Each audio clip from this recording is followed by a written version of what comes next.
उत्तराखंड की राजधानी देहरादून में नदी में खेलकर घर लौट रहे निखिल पर गुलदार काल बनकर झपटा था, लेकिन उसके साथी अपनी जान की परवाह किए बगैर उससे भिड़ गए और साथी को गुलदार के चंगुल से खींच लिया। साथियों के मुताबिक अगर निखिल 2 कदम और पीछे होता तो शायद अनहोनी हो जाती। निखिल के चारों साथी उसके लिए किसी वरदान से कम नहीं। निखिल रविवार दोपहर बाद अपने पड़ोसियों कमल थापा, गौतम थापा, उमेश थापा और करण थापा के साथ रिस्पना नदी में खेलने निकला था। इनमें कमल, गौतम और उमेश की उम्र करीब 21 से 22 साल के बीच है, जबकि करण निखिल का कम उम्र है।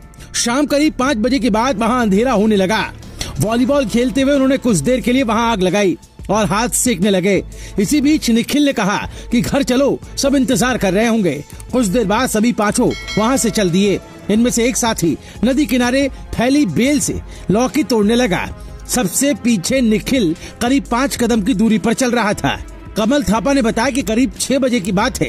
उन्होंने पीछे से चीख सुनी। आसपास थोड़ी रोशनी हो रही थी। उन्होंने देखा कि निखिल पर गुलदार झपट गया है। इस पर उन्होंने आप देखा न ताव। सभी चारों लोगों ने निखिल के पांव पकड़ लिए और गुलदार के मुंह में निखिल के सर का पिछला हिस्सा था। जब तक वो उसे पूरी तरह अपने चंगुल में लेता, सभी ने निखिल को अपनी ओर खींच लिया। उन्होंने शोर मचाया तो आसपास के लोग वहाँ इकट्ठा हो गए।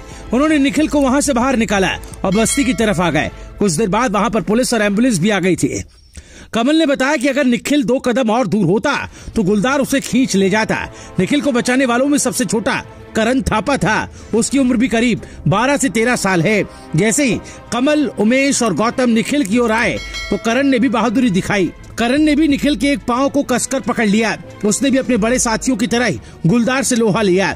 अभी निखिल का उपचार चल रहा है, जल्दी वो घर लौट जाएगा। इसके पीछे हमेशा इन चारों की बहादुरी को याद किया जाएगा। ब्यूरो रिपोर्ट, राजकुमारी।